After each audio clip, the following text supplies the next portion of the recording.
My Gavanen Melonin, and well met indeed. I'm Arachir Galadirthan, head of the modding team behind Divide and Conquer, and welcome to the first developer diary for version 5. Do note that some of the UI, of course, has not been changed, which is why it still says 4.5 at the top. We always do that right at the end, and so don't worry about that. But this developer diary, unfortunately, has no battle map aspects at all, so it is all the campaign, and it'll be possibly relatively lengthy and mostly just me speaking with very little to see, so I apologise about that. But there's been an awful lot that's gone on, and I'm keen to give it all to you, to show you all. So first of all, a gentleman called Elasar has given us a new set of faction icons. Now, they are based off of Mats's original designs and follow the same sort of pattern. You'll note that they are grouped together. I saw someone suggest in a suggestion thread the other day that there's no rhyme or reason to the icons, but no, couldn't be further from the truth. They're all grouped according to their specific nation or their sort of culture. Do ignore this one. That is the Papal States, which we enable for testing because they own the region up in the top corner of the map. We turn it off when the game actually goes live. That faction has no purpose whatsoever. It is not a complete faction. You can't play it. It doesn't even train any units. So you're not missing out on anything. We just use it for testing. And Matt's very kindly made an image for it, but Elasar's ones didn't cover it because he wouldn't know to cover it because it's not available to you all. But anyway, so these are the new icons. You'll note that the uniformity continues. So the Sons of Dunedain, the four nations... Dunedain? New word. The Sons of Numenor. The four nations there still have their unique shield design. Then you've got the three Wildmen nations of Bree, Dunland and Ennard Wythe, and then you come through to the evil men of Harad, Kand and Rune, and then you've got the dwarves, Khazad-dum, Erebor and Ered Luin. Then we come to Dale, Rohan, Anduin, and Dorwinion, and the Dorwinion one, I really like that. I really like it makes me think of the Romans. I'm sure it probably does for many of you as well because of the laurel wreath and the gold and the purple playing against one another, but I just like that a lot. High Elves are up in the top corner, and then you've got Lothlorien and the Woodland Realm over there, although the other way round. The Woodland are green and Lorien are grey. You should remember that because Lorien's colour scheme is grey. Isengard is essentially unchanged. Gundabad very similar as well, and Angmar again. Many of them are just a sort of alternate take on Mats's original design, but we really liked them, and we approached Mats and he was fine with it, so we bunged them in. So there you go, there's new icons, and there's also some new ones on the campaign map, which we shall see as soon as we actually get into it. But we'll choose Dorwinion as the nation that we will show the testing off today. So welcome to the campaign changes. You will note, first of all, the Barracks event has been removed, and we will talk about that in a moment. But the message now also doesn't actually mention the Barracks event either. But the most important message to now take away as we move into DAC version 5 is you will need town halls or castle halls in order to train units or agents in settlements. So I've left that one open. We are, as I say, playing as Dorwinion. I don't propose to read through any of the event messages, but I will explain them as we go. So we will start with Dorwinion. Now, obviously, we spoke about this very recently. In fact, was this actually in the last developer diary? I can't recall. No, I don't think it was. But anyway, the Dorwinion choice has been updated and amended. And if I have repeated myself with this, then just skip forward. But the choice is no longer an arbitrary turn number, and instead it is now based upon your actions. So the region of Windan Forest has been added here to the south of Dorwinion's heartlands. And the town of Mornethel has been added at the base of Mount Kinlai, this tall peak in the centre. All of which are their names for the Avari that we do know attested to Tolkien, but of course they're not actually names that apply here. But anyway, once you capture Mornethel, the ancient capital of the Avari, you are then presented with the choice. Note that Norway is still available to you, and you also now start with Morway as a diplomat over here. They are, if you are wondering, the only two names that we have ever been given for actual Avari elves. So it was fitting that they were used. So once you take Mornethel, you then get a message that pops up and says the rest of the Avari are now willing to return to this region after having fled it in the sacking of Mornethel some 1,000-ish years prior. And you can then choose whether or not you want to put the Avari to war or to economy. And if you put them to war, then you get the elven units, and if you put them to economy, then you get the human units, because the elves then become your serfs, essentially. Although they don't really, obviously, they become a part of your society, and you use them to assist you economically. If you choose the military option, or the elven military option, then at turn 41, a gentleman called Edwardin will spawn near Carasant, or Saint-Anouilh, one of the two, and he has all of the human units that you have now not got access to. But in addition, a building becomes available in Saint-Anouilh, which unfortunately I don't think I can show you because it's script locked off. But it may be available in the city tier. Yes, I think it will be. Dun dun dun dun dun dun dun. No. No, I don't think it does. Privateers. That needs to be an I. No, indeed. So, unfortunately, that building, for some reason, I can't show you. But if you choose the military option, you get an extra military building in Saint-Anouilh that you always used to get that improves your military prowess quite a lot and makes Saint-Anouilh a very good recruitment location. Oh, the Avari Academy. There it is. Yay, there it is. So the Sword Singers Academy, that becomes available. And the second tier of that building allows you, or that, I think there's only one tier now, but that building allows you, as it says at the end, the men of Edward's command can also find rest and retraining here. So you can retrain the human units that become available to you from Saint-Anouilh if you choose the Elven military path. So the Elven military path lets you train the elves, obviously, but it also gives you this one-off army, and you can retrain that one-off army of humans at Saint-Anouilh.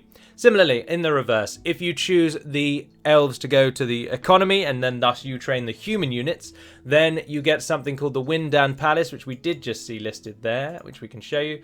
The Dunedain Palace becomes available in Mornedel only, and it then allows you to retrain the elven units that will spawn at turn 41, and so there's still a turn aspect to it, because there's no other real way to implement those. I mean, I could, I suppose, if we went into loads of detail, but it's an unnecessary amount of detail for a one-off spawning army. So they come in at a turn number.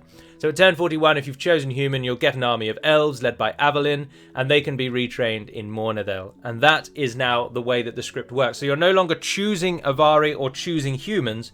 The Avari are now just welcomed back into your society, and you are now a completely merged nation of both humans and Avari from the beginning. And the backstory is that after the sacking of Mornedel, many Avari chose to stay in Dorwinion, where they set up something called the Remnant Council, which Noe is the head of, Avarin Remnant Councillor. But many of the Avari felt that they were still too close to the forces of Rune, and they fled away to the northeast somewhere and away to the east, we don't know where. They set up what I have called the Avari Triumvirate, because it is a word that is not used in the mod anywhere else. I thought we'd chuck it in. And Avalyn is one of the three leaders of the Triumvirate. So they return, and then you just get more Avari. So that's the way that the Avari choice script now works. But do note that another change was that the Dorwinion infantry or armsmen, I can't remember which one, but I can show you very easily by going to the Barracks, which is now down here because they have their own one. Oh, I need to have the script message on that. Dorwinion infantry and armsmen are both available now regardless of the choice you make. So previously you only got one of these and the other one was human locked, but now they are both available, but they are only available in Dorwinion's Heartlands, which is Karasant, Saint-Anouilh, Mornedel, Strondost and Naburka. So there are 5 regions that dictate your heartland. You'll also note that privateer cavalry only come from your heartland if you choose the human path, because privateer cavalry have been added to the human path, and so that's an extra unit you can get. Also, the woodland hunters and lumbermen from the Bree and Northern Dunedain rosters have also been added to Dorwinion if you choose human. So now there are far more options on the human side than there are on the elven side, and also there is an awful lot more capacity to make money on the human side than there is on the elven side. So it really is an economy versus...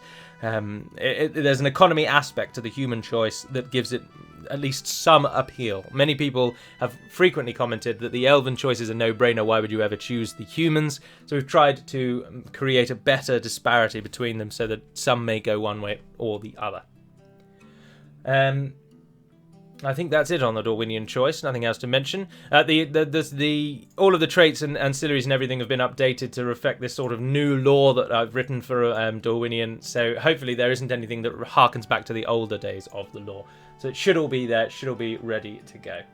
Oh, do note, woodland hunters and lumbermen, as they are for Bree, are restricted to forest regions. So, and ideally, generally speaking, every region where you can see a lot of trees is a forest region. But do remember to consult your green books in your capitals or in any city, which will list all of the terrain in any specific region. So Dorwinion and Western Dorwinion are both grassland, these two regions here. So there we are, that's Dorwinion. Now I was going to also just show you Elisar's new icons, and essentially he's taken the material from the centre of the faction banners, which I can't show you unless I ended the turn, and he's put them onto the flags, which I think is fantastic. So there's Dorwinions there. If we head over to Dale and Erebor, Erebor now have that very sort of famous and well-known Arkenstone design. Dale have just got a bow there. Woodland Realm have an interesting leaf. down to Lothlorien, where they've got the icon there, which I do also realise now is actually from Reforged. I don't know if Reforged made it themselves and LSR has taken it from them, and or if it's just an icon he found online. But I note that Reforged have the same symbol for Lothlorien, so it may well be borrowed from them. And if it is, we thank them for it. The Anduin now have the bear, which I think is very, very cool, if I'm honest. It makes me think that they're sort of an actual medieval nation now, which I like. Some of them are unchanged because they couldn't really be improved upon. They performed the role perfectly, like Angmar and Gundabad. But if we come down to Bree have a new symbol with the pipes in the tree in the back. The High Elves also have a new symbol with a tulip by the looks of it. Ered Luin's up there. There's in their new banner. So I wanted all the banners to sort of come up to the same standard, as a couple of them I think were a little lacking. And it seemed a perfect opportunity, if we were having the banners changed, to also then change these icons. Perhaps the biggest change is Mordor. They've gone from just the eye to now a sort of Barad-dûr representation. Which some may like, some may dislike. Everything about UI is always subjective. There's Khan's cool sun icon. Harad and the Ardenaim remain unchanged. Dol Amroth have been given just a slightly cooler looking swan with a star above it, which I really like. So anyway, those are the icons changed on the battle map, on the campaign map for the banners as well. Now the Dunedain, as mentioned, I did edit the Dunedain mercenary system and the Beacon of Hope system, so the hotfix does not include this. But the hotfix works, so you get your units as the Dunedain now if you use the hotfix. But in the future, the Dunedain system has been amended so that you now only need to be neutral or allied to the good nations, which means, because of course many of you will be aware with Medieval 2's most famous bug, that if a nation is killed off before you can ally with them, then you'll never technically be allied. And also, if a nation is killed off whilst you were at war with their ally, you can, or if you are at war with someone who is then killed off, you can then never ally someone that they were allied to, because of the bizarre bug from the base game's diplomacy. So in an attempt to circumvent that, you only need to be neutral or allied to the good nations. Now, Gondor and Dol Amroth, you don't have to be allied to train their troops anymore, which many people have seen as some sort of acceptance of civil war. There is no civil war aspect to the Northern Dunedain beacon system, but if you want there to be, then all you need to do is go to war with Gondor. And then as you slowly capture their lands, you'll be able to train their troops and use their own troops against them. This is the way that the beacon system used to work, but we changed it because we didn't want people attacking their allied nations to get their troops, because it defeated the point, which is why we've set up the mercenary system.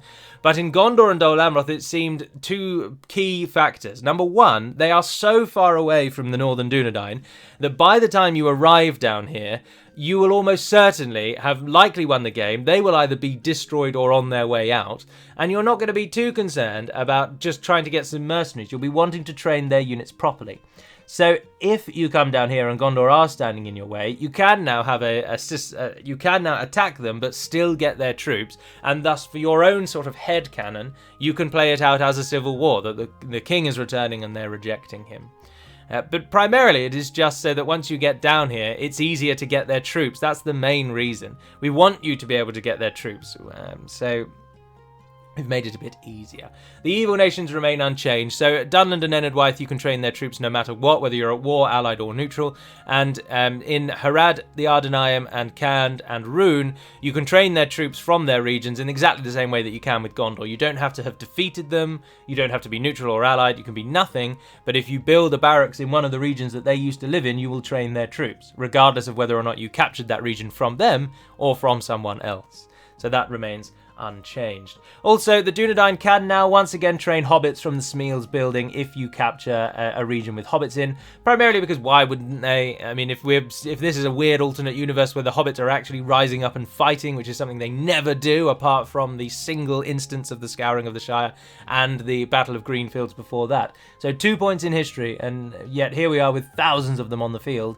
Why would the Dunedain not get them as well? So the Dunedain can train hobbits again from the Smeals, which will also play a part in the future with the reunited kingdom, because Bree will be absorbed by the Dunedain into that, so they'll need to be able to train them for when they join them later on. Also, do note, this again is just future, but the Dunedain are going to be renamed to the Dunedain of Arnor. No longer will they be Northern Dunedain, they'll be the Dunedain of Arnor, and we are going to go for a very simplistic reunited kingdom script. There's going to be no batch file, and also we're not going to use the hot seat method that Heirs of Elendil uses, because we'd have to change so many scripts, and also I just don't really want to. Divide and Conquer is very much, if I may be so bold, the baseline now. With Third Age Total War, I don't know of any major submod now that actually needs Third Age Total War. Heirs of Elendil, at the moment, the released version does require DAC version 2.2, which does require Third Age, but in future there will be standalone, as I understand it. Reforged is already standalone, and we are now also standalone. So, Divide and Conquer, we're trying to set it out to be a base, and so if people really want to really develop the Reunited Kingdom, then feel free to release a submod and get the success with your submod as we have done with ours. But we don't want to have a really heavily convoluted script. I really don't want it to all be just overloaded like Moss was, because I'm just permanently afraid and afeared that we're going to turn into Moss and have 2-minute long turn times. So I'm trying to avoid that. But anyway, the Dunedain will be renamed. That's coming in the future. So then we come to the Barracks event. The Barracks event has been removed. And in simply put, it just means you can build the barracks whenever you like. But you do have to build buildings first. So if we take Dorwinion as an example, and this isn't a very good example because they've already got the buildings built. Let's head over to Naburka, where we've got the barracks at the bottom here. The first tier of the barracks you can build wherever, never restricted. The second tier requires a Great Hall, which is a town hall line building, and is the second tier of town hall. So you'll note also that requires a town. So the second tier of barracks, in almost all cases, requires the second tier of town hall, which means you will need a town wherever you're going to build it. I'm not going to labour the point on the Barracks event too much, but in all of our testing, which is not small, I've seen some people accuse us of not play testing anything. We currently have 35 dedicated testers who are beavering away, testing every faction we can with this Barracks event change. So take your unfounded conjecture, sirs, and bugger off. Because we are testing it. And in all of our testing, we're seeing that the AI is handling this just fine. But something I should make clear to you all before, which won't make any difference, you'll still report it to me non-stop. We can't change the AI's priority in terms of the actual buildings they build.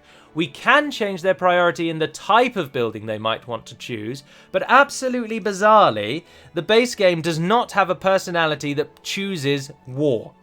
So every single AI nation is given a personality, and they're given historic general names. So it's like Mao, Stalin, Napoleon, Henry, Richard, Genghis, and they all conform to a certain type. But then it's also given a secondary sort of peacetime personality, which is generally, those ones aren't based after humans. So they're called things like craftsman or trader or sailor or things like that. Or there's a balanced one as well. In none of those secondary personality traits does the game ascribe any priority to any single recruitment buildings. And it's a massive oversight, if you ask me, on the part of Medieval 2. They seem to have just forgotten it. Now, it is assumed that every personality, of course, is trying to build recruitment buildings at some point. But there's not a way to make them like them more than anything else. So we're trying to play around with the personalities as best we can to get one that makes them really like building military buildings instead of economy buildings. Now this is mostly seen as a problem in Gondor, and specifically Minas Tirith, because Minas Tirith starts the game as the largest possible city size. It is a huge city, which means the AI has a copious amount of economic buildings it can choose, and it will do so. It will choose economic buildings instead of military every single time. Once it has enough military buildings, and the definition of enough is totally variant by each individual nation, but once it arrives at what it feels is enough military buildings, it then goes wholesale on economy. So a nation like Gondor will chuck all of its military buildings into castles, which the AI much prefers to build military in. So places like Brethil and West Osgiliath will get loads of military buildings, and it will completely ignore places like Minas Tirith, which is something that we are seeing, and we are working on trying to sort of change that and remove that problem. But do note that your fears are unfounded if you have them. The Barracks event removal has not changed the core gameplay in any substantial way. You just now have the freedom to get to the Barracks tier you want slightly earlier than you would previously. And it is now up to you if you want to try and beeline for your highest Barracks tiers, knowing that it is going to cost you economically. We have had 2 reports from our testers thus far where they have started a campaign. One, I believe, was Angmar, and I think the other one was Isengard. And it just for the testing purposes, they beelined for their highest possible military building in, I think it was Kharndum and obviously Isengard.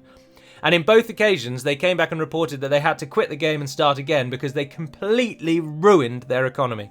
So even if you desperately want to try and get the highest barracks tier possible straight away, you can try that. But given the requirements for the barracks tiers themselves and the time it takes to actually build a barracks, you will be taking at least around 40 turns to get the highest tier barracks anyway, even if you go for it from turn 1. And the economic damage you will do yourself is insurmountable. I can't remember if it's un or insurmountable, but in any event, you're not going to surmount the economic difficulty. You will simply have a very hard time if you rush for a barracks. So from the player perspective, it works perfectly. You get the barracks about the same time you did before. The AI will get certain barracks slightly before you because they are so stupid, we have to hold their hand. There is no way around that. So stop telling us we're putting in these stupid cheats that make the AI undefeatable, because we don't. If we don't help the AI, they will put up no threat to you at all. So your choice is a campaign where you simply do nothing and you will still win, or one where you actually have to at least try a little bit. And yes, I get that message so much. You can tell my anger burns through, although I don't really get angry, but my annoyance burns through that people keep saying about how we're ruining the game by giving the AI these massive cheats. And it just makes you want to bang your head against a brick wall. If I actually developed a real game, I think I would blow my brains out if I then read any of the comments about it. Like, just a quick scan through of a Steam review section, and you think, Jesus, how do these developers sum up the will to keep going after they get absolutely bashed by people who have no idea how the game works behind the scenes? Blows my mind. But anyway, the Barracks event has gone, so there we are, there is that. Moving on to Isengard, the Ents. The Ents are back. Now, first things first, the Ent wife script will not be added. Regardless of whether or not there is some suggestion the Ent wives did make it over to Dorwinion, which someone has quoted as saying that Tolkien may have suggested they made it over there, we're not going to add them back in. It's just a secondary place to have Ents, and it doesn't serve any purpose really whatsoever.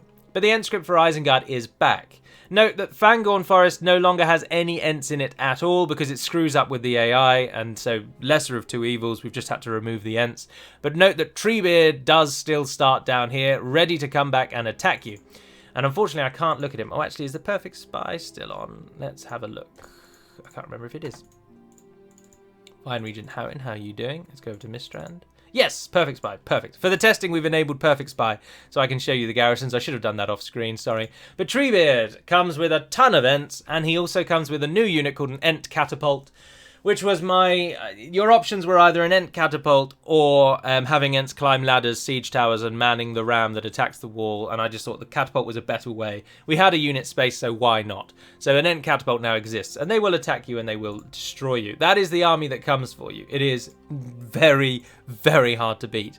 You get warnings though, but do note the script has been changed. So the logging camp building is no longer in Isengard, it's now up in Rockburg. It's really, really useful and it gives you a lot of money, but it is no longer tied to the script. Instead, your general progress now dictates when the Ents will attack. So as Isengard, there is no way to avoid the Ent attack.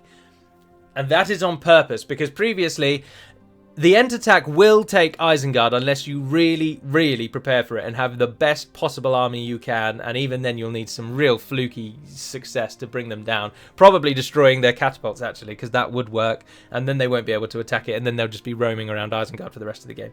But the Ent attack is designed to take Isengard. It's one of those forced battles where you do not get the option to auto-resolve, and if I can just briefly mention that because it will come up again later. For some bizarre reason, using the script to force an AI army to attack the player, it allows the player to withdraw even if it is a siege. So when you attack a nation as anyone, you always get the little message, can I reach Lest in time? Yes, I can. So when I attack Lest, let me send Fourth Win over and let's just create a unit and show you exactly what I'm talking about so that it makes sense. I always use the Gondor Trebuchet, even though, of course, Dorwinion don't get a Gondor Trebuchet. But, and it's so annoying that it's case sensitive. Who thought that up? Right, so I'm attacking Lest. I can attack on the battle map, I can automatically resolve, or I can withdraw. Now, if I was the defender, if I was Kirhan here and Fourth Win was attacking me in normal play, I wouldn't be able to withdraw because, of course, I'm already in the city. There's nowhere to go. We are surrounded. However, when you attack, when the player, if I was Kirhan and Forthun was attacking me through a script, it would let me, as the defender, withdraw. And all that actually does is break the siege. That is all its effect is. So the Ent army just stops attacking you. So in order to stop you all circumventing this bug in key battles, we do unfortunately choose this system that makes you have to fight the battle. You don't get a choice. So you will be attacked by the Ents. But the way that they attack is, first of all, you get a warning at the very start of the game saying that the Ents are quite aware that they're aware of you, they are quite distressed.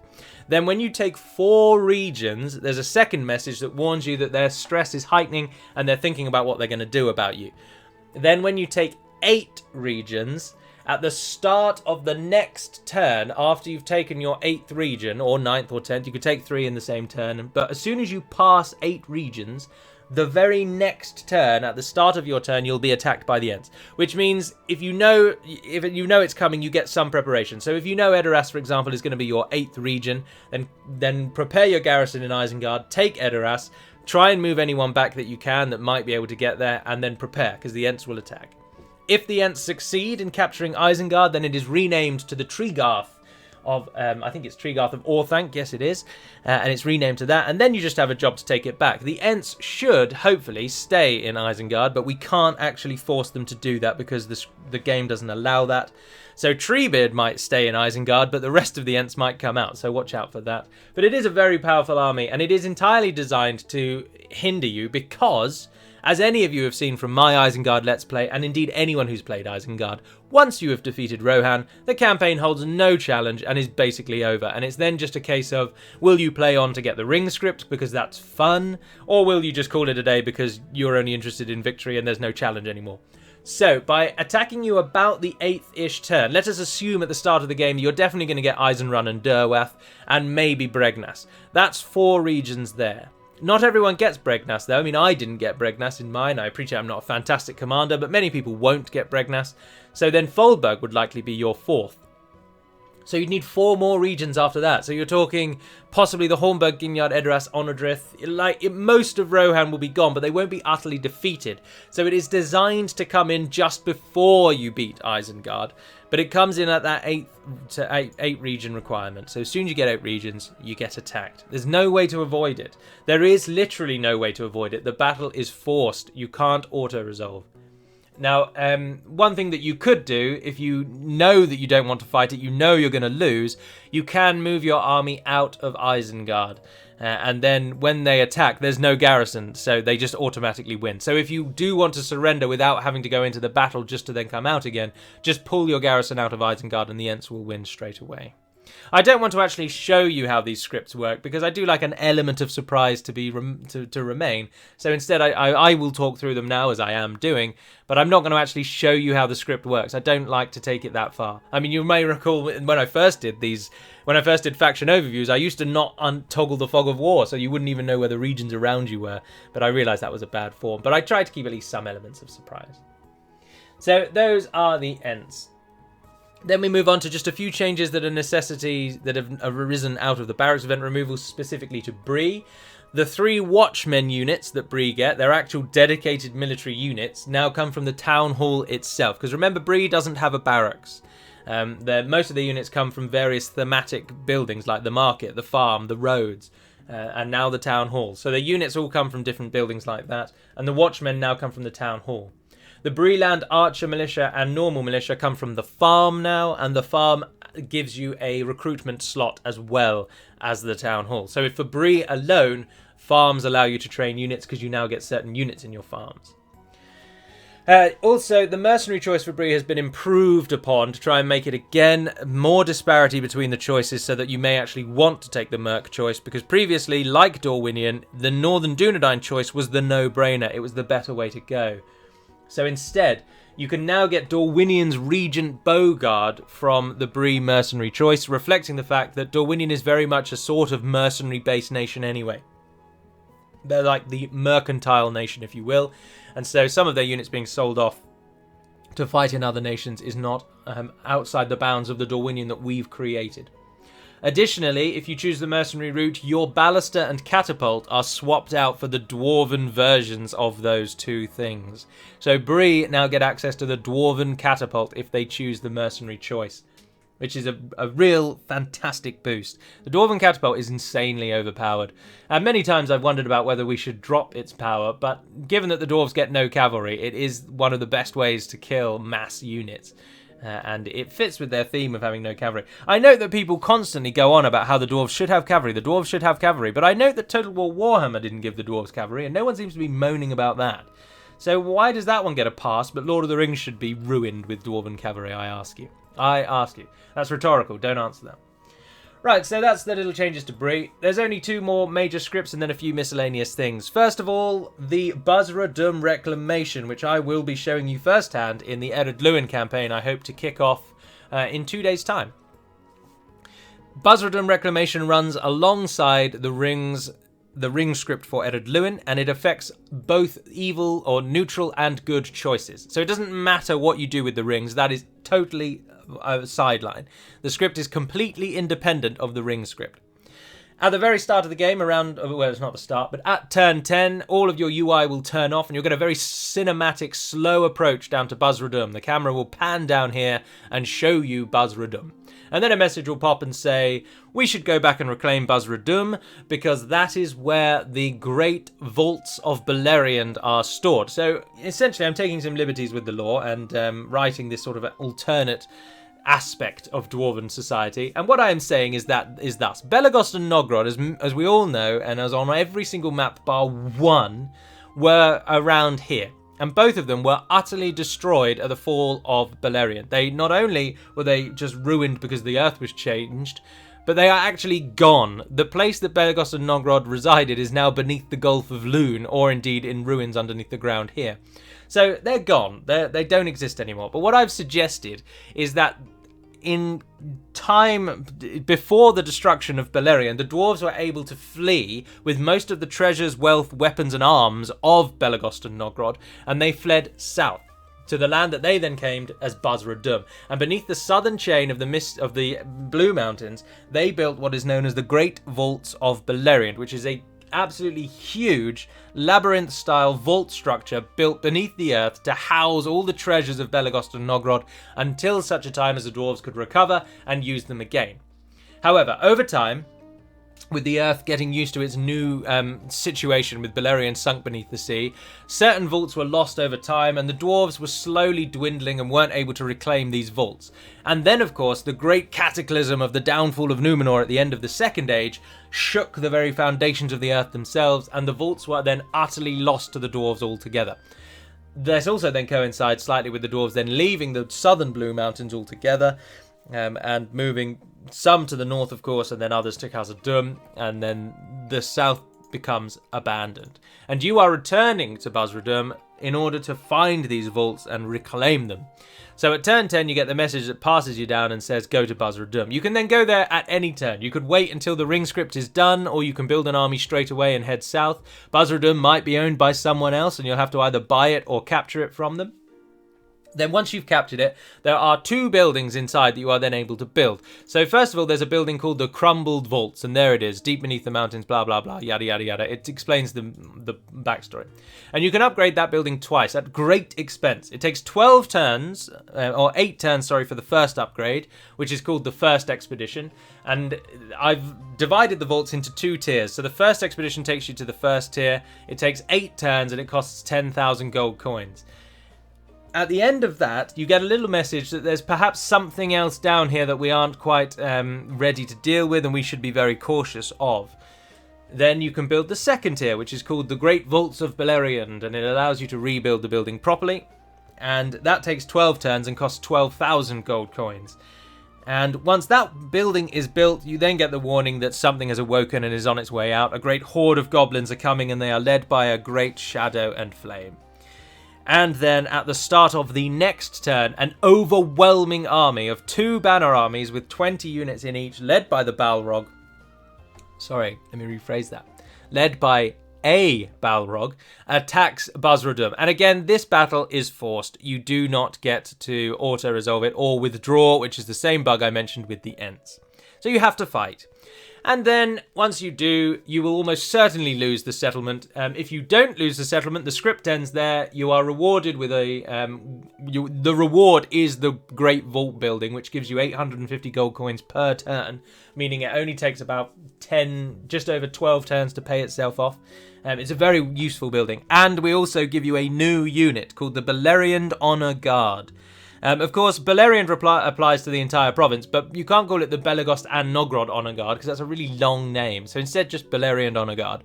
And you can train that unit out of Buzzard-dum from the Great Vault building. However, if, and is more likely, the Balrog captures Buzzard-dum, which he almost certainly will, you are then told that you can seek out assistance from your fellow dwarves. And what you will need is to send a diplomat to Khazad-dum. You only need to stand within 3 tiles of Khazad-dum East. And then also you can send a diplomat to Erebor and stand within 3 tiles of Erebor. And you have to be allied to those nations as well, but you don't have to be allied to both. You can just choose Khazad-dum if you want, or you can just choose Erebor. You can also not go to them for aid, but essentially once the Balrog captures Buzzard-dum, you've got to capture it back. And even if someone else captures it and then you buy it, you still just have to get it back.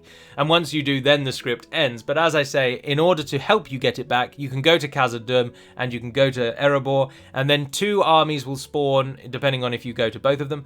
And the armies will have, first of all, they'll have the actual Erebor strategy map model, so it will stand out as a general because it will look like an Erebor general, and the Khazad-dum one will look like a Khazad-dum general. They both have Khazad-dum and Erebor inspired portraits, and the Erebor one comes with 5 units of Dragon Slayers, and their bodyguard is a Dragon Slayer as well, and they come with a couple of units of Blacklock crossbows.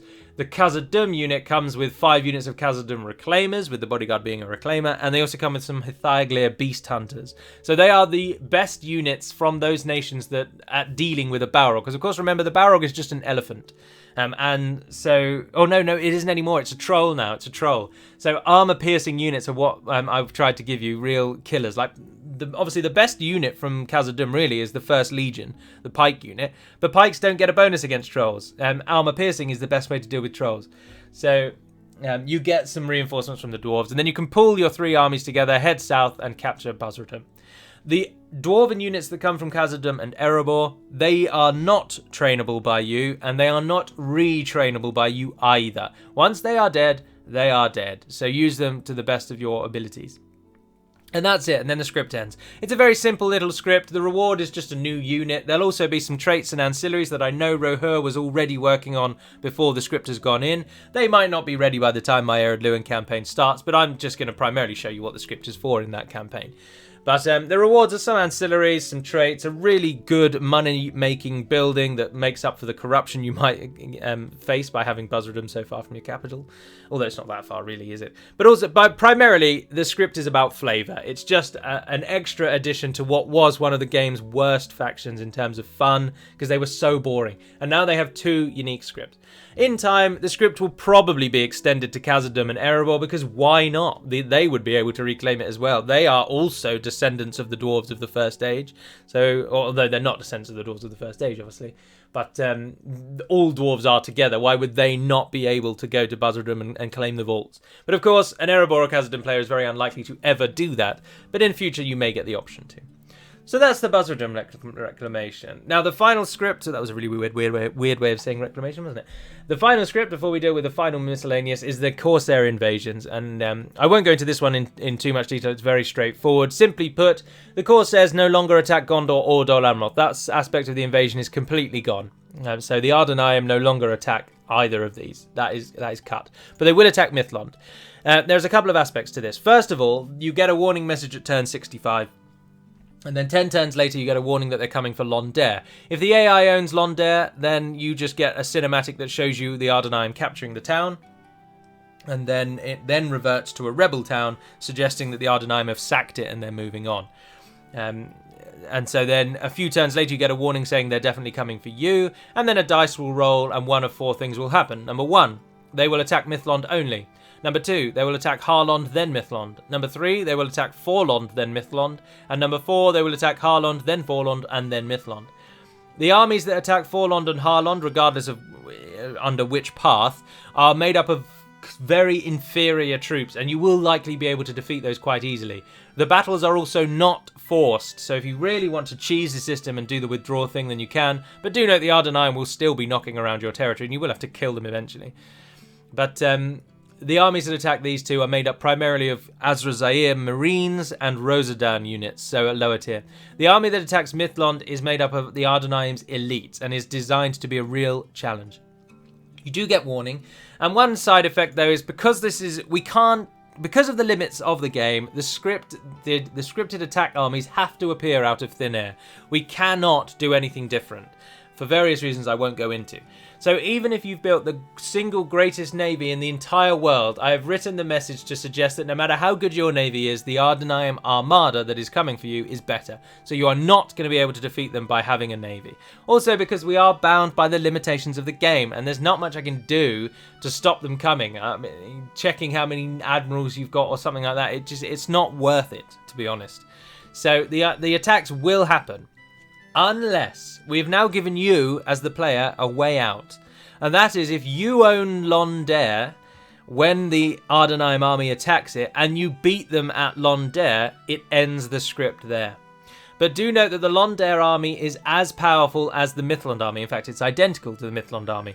So if you are attacked at Londair and you lose, the script will continue as normal and they will come for you. There's no way to stop it, apart from one thing which I'll get to in a moment. But if they attack you at Londair and you defeat them, the script ends there and your heartlands are safe. So it gives you a way out if you are already down here. And of course you get the warnings that they're coming. You get the warning at turn 65 to say they're on their way. You then get the warning at turn 75 to say they're 2 turns away from Londair. So you get you get 12 turns to prepare for the Londair invasion if you already own it by that time. Which you may well do, you're playing as the High Elves. The other way out, of course, is the Ardennes being defeated. So it's no longer tied to it's no longer tied to Umbar itself. If you capture Umbar, that's not enough to stop the invasion. You have to defeat the Ardennes. So if through some fluke you've managed to kill the Ardennes off before the attacks on Mithlond, then it won't go ahead. But if the Ardennes are killed between the message that says they're definitely coming for Mithlond, make ready, if they're killed any time after that, it won't change it. They will then still attack you. It's only up until that point. So if you defeat the Ardennes after Londair is lost, that will also stop the script. But I think the message up here is about turn 82.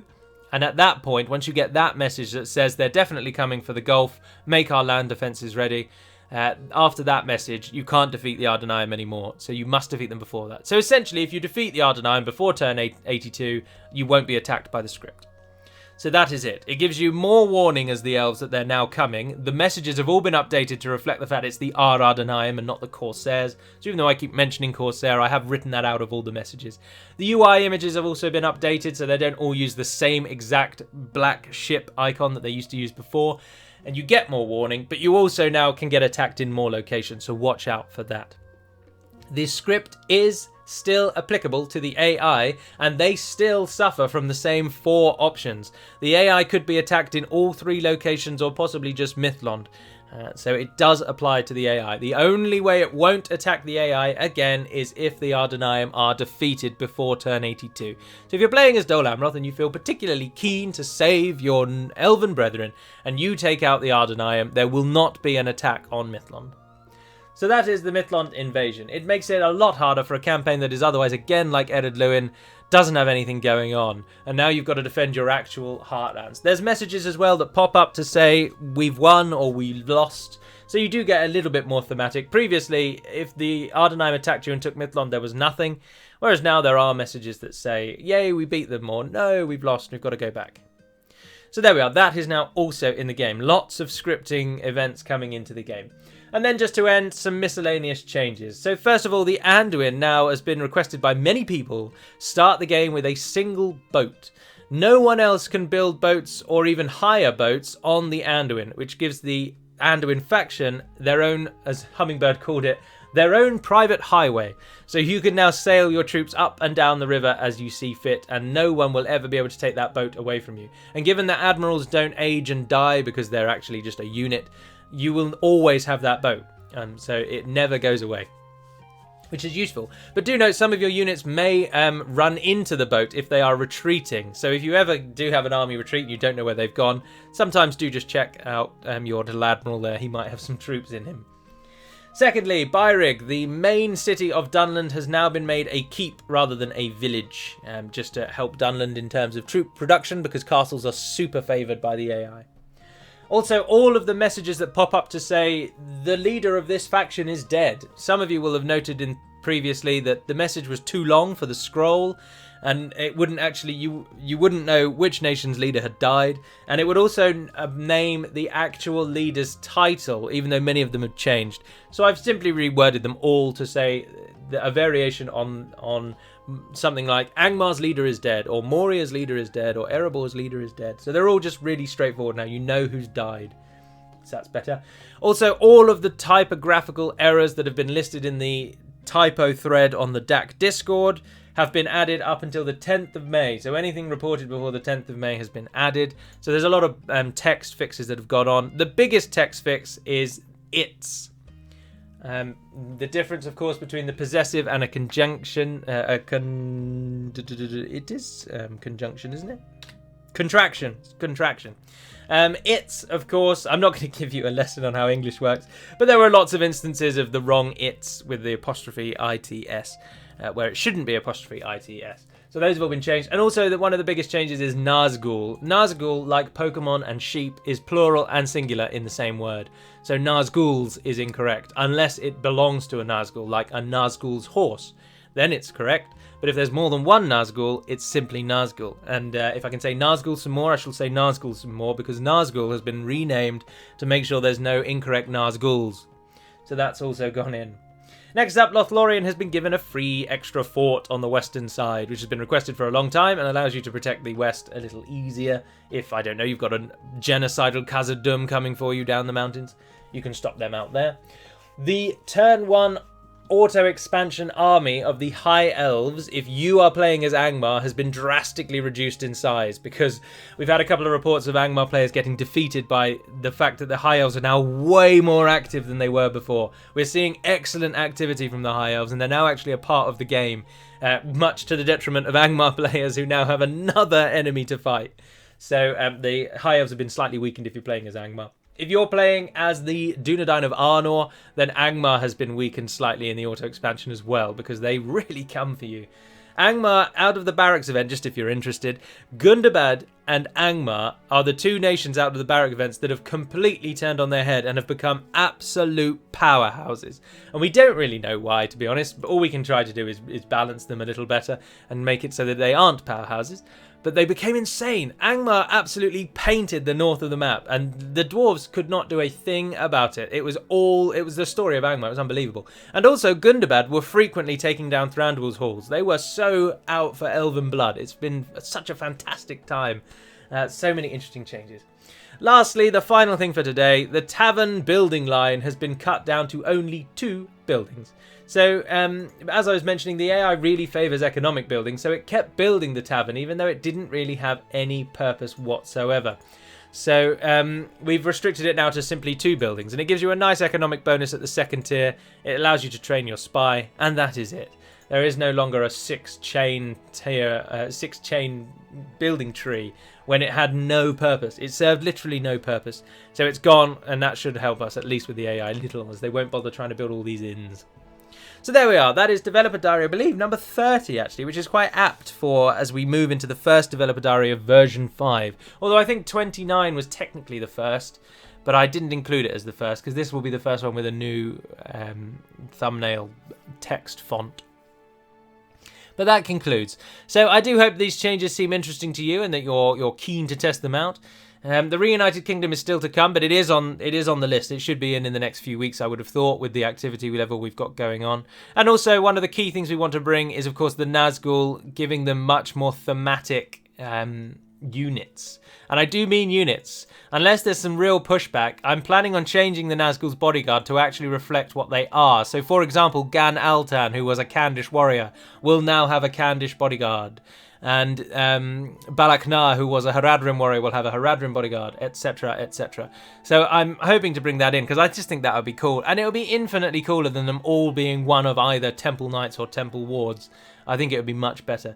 So their Nazgul will hope to be changed, and then they're all going to get ancillaries and traits as well, depending on what they were from their stories, which is cool. But for now, that is all, so thank you very much for watching. And until we speak again, dear friends, Nevair Neden Pedamad Melonin, and farewell.